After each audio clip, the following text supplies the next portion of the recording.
لكن شوف كي جزائري يتكلم على العائله العلويه هو جزائري ما كيدوخني دابا، انا يدوخني، انا نحير نحتار بكل وقاحه. ما تحشموش وتقولوا حنايا مع الصحراء العربيه من 75 انتم تدعموا فيها وما درتوا والو.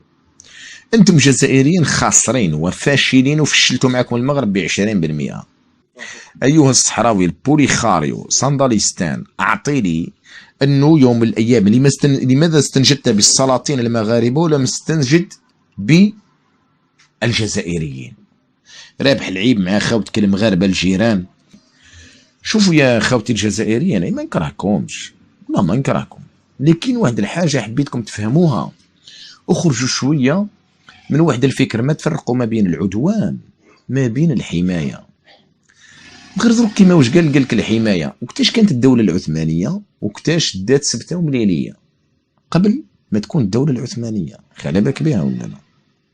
خلا بالكم بها ولا لا يا اخي ولا لا؟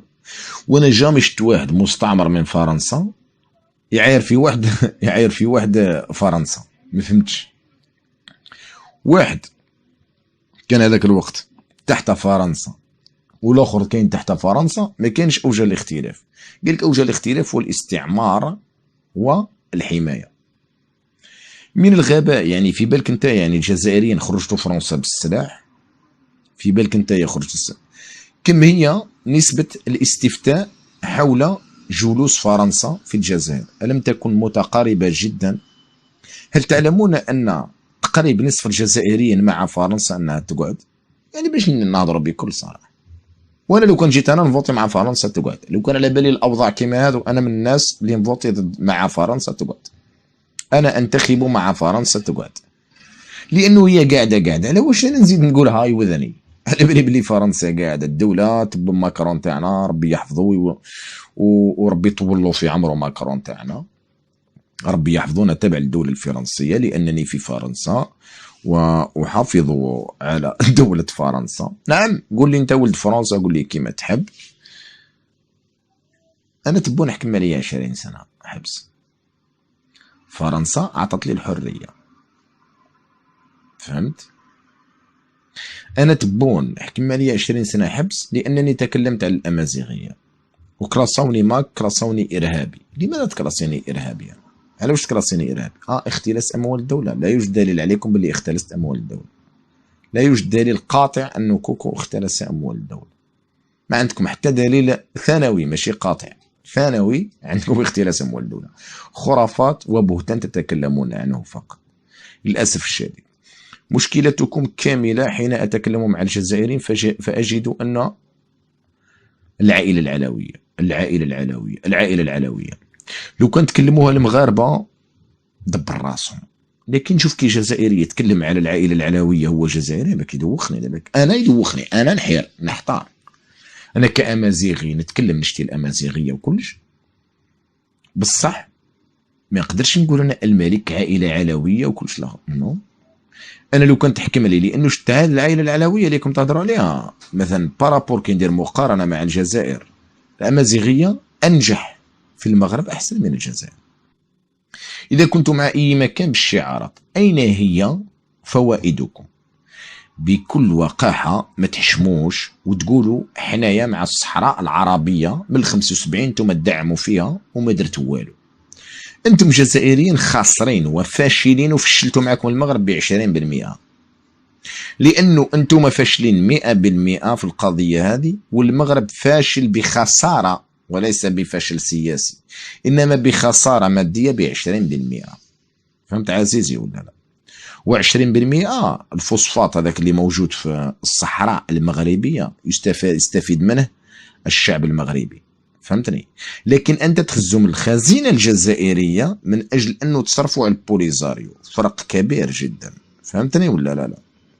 شوف الدولة الوهمية اللي تحلم بها أنت أيها الجزائري، تحلم بها وين؟ في البوليزاريو. تقعد الفما في البوليزاريو في تندوف، تقعد الفما الرايه في تندوف، والله ما تقدر تمدو خطوه الفم يا اخي ولا لا؟ اذا تكلموا على الصهاينه والله العلي العظيم، انتم جزائريين نعرفكم باللي مطرطقين ومفلقين، هذو القهويين تريدون ان تموتوا في سبيل الله. المغرب امامكم وموجود فيها دوله اسرائيل وشرعي. انا مانيش كيما المغاربه هذوك يجي يقول لك لا لا نحن لسنا واسرائيل ونحن ساعدنا الفلسطينيين. نو نو، هيا المغرب مع اسرائيل، اروح قرب حط رجلك. انا نحبك ايها الجزائري القهوي الجزائري، هذاك النضال اللي تهضر به والشعارات اللي تتكلم بهم، نحبك تكون راجل وادخل نشوفك. انا نهار نشوف الجزائري حرر الصحراء المغربيه كما يقول هو ورد صحراء عربيه، الفما نستعرف بك بلي راك جزائري وقوه ضاربه. نهار نشوفك باللي قدرت تضرب اسرائيل وضربت اليهود اللي في المغرب، الفما نقدر نقول لك الفما انتم اصحاب شعارات فقط، والله تستنزفون في اموال الخزينه ويستنزف فيكم النظام للاسف الشديد ايها الجزائريين، ولم تستفيقوا لحد الان، ولم تستفيقوا لحد الان. تتدخلون في تواريخ وفي اماكن، ولم ارى اين هم الجزائريين حين كانت الاراضي تلك التي يسمونها بالصحراويه العربيه تحت الاسبان. اين كنتم ايها الجزائريين؟ سؤال اسال به الجزائريين حين اجد الكبير الذي يقول حينما استنجد الصحراويين بالسلاطين بالسلطان او بالحسن الثاني باش يمد لهم السلاح، ما حبش يمد لهم السلاح. اوكي، انت هذا دليل باللي انك كنت تبعت السلاطين والملوك، هذا دليل باللي كنت تابع للسلاطين. على جلواش مادام انت عندك علاقه جزائريه، لماذا ايها الصحراوي لم تستنجد بالجزائر كي تكون تحت اسبانيا؟ اعطي لي وحده باللي استنجدت بالجزائر كي كنت تحت اسبانيا. ايها الصحراوي البوليخاريو صنداليستان، اعطي لي انه يوم من الايام لماذا استنجدت بالسلاطين المغاربه ولم استنجد بالجزائريين؟ هذا دليل باللي انك انت كنت تابع المغرب. لو كان ما كنتش تابع السلاطين، على واش استنجدت بهم هما وما حبيتش تستنجد بالجزائر؟ اين كانت الجزائر قبل ما تكون الصحراء مغربيه؟ وهي كانت مغربيه ملي كانت مغربيه. اين كنت انت ايها الجزائري قبل ال 75 او 73؟ وين كنت؟ الجزائري هنا يقول لي نو احنا غير كيما خرجنا من الاستعمار. وفي حرب 67 في فلسطين ما كنتوش تحت الاستعمار؟ اخي تقولوا شاركتوا في حرب 67 والحكايه هذيك، ما كنتوش؟ حرب 73 ما كنتوش؟ تسمى انتم ما قدرتوا تروحوا للمشرق تعاونوا المشارقه وما قدرتوش تجيو تعاونوا من هنايا حسب التاريخ اللي ترويو فيه. انت من هنا عندك القوه باش تروح تعاون فلسطين، بصح ما عندكش القوه باش تعاون بوليزاريو. مقراب حداك برك. الجزائريين معروفين انكم بلا بلا بلا بلا كما قلتوها على صدام حسين. لو كان جا حذانا رانا ما خليناش الامريكان او امريكا انها او الشيعه انهم واش يديروا، انهم يعدموا صدام حسين بليله العيد. اوكي، القذافي كان بجوار الجزائر واعدمه الامريكان امامكم وحكموه. الليبيين اين هم الجزائريين؟ يا فهموني برك. حتى هو بعثي، صدام بعثي والاخر بعثي، القذافي بعثي. الجزائريين لا تبلاقيو بلا بلا بلا بلا فرد. انا نحب الرجله وروحوا اخرجوا من الماوق وروحوا ديروا كاش حاجه. انا لست ضد الجزائر، انا لست ضد الجزائر لو تفهمون.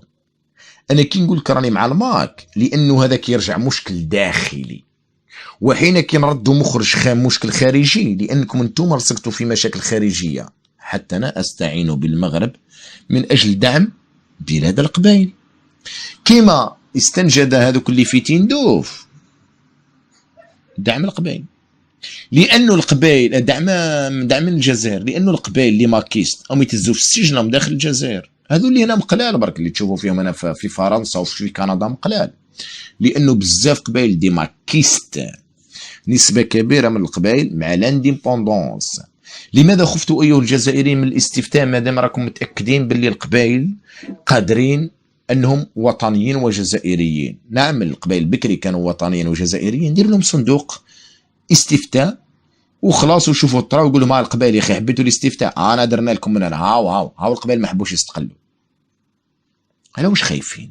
لماذا انتم خايفين؟ على واش راكم خايفين؟ فهمني على واش راكم خايفين، فهمني على واش راكم خايفين. خليك يا ايها الجزائري وادخل دارك وعيش في دارك، خليك من المشاكل بزاف.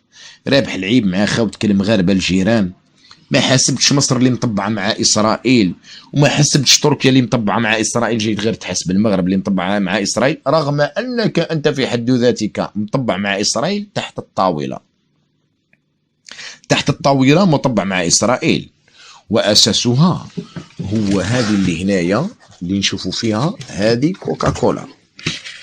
كوكاكولا هو منتوج اسرائيلي، 25% يذهب الى اسرائيل. على واش تشربوا فيه ايها الجزائريين؟ تقدروا تنحيوا كوكاكولا ما تشربوهاش لانها نتاع 25% تذهب لقتل اخوانكم الفلسطينيين كما تقولوا بالشعارات هذوك يا اخي. ولا لا انا الملك هذا في خطاباته كلها ربي يحفظه ما شفتوش سب الجزائر، ديما يمد يدو للعون، ديما يمد يدو للمصالحه، ديما يقول لك راهم نقعدوا فوق الطابله. على واش خايفين تقعدوا فوق الطابله؟ الواش لانه على بالك باللي الملك هذا الملوك يقراو من الصغر، هما يقراو يقعدوا في احسن المدارس ويقراو في احسن المدارس، فهمتني؟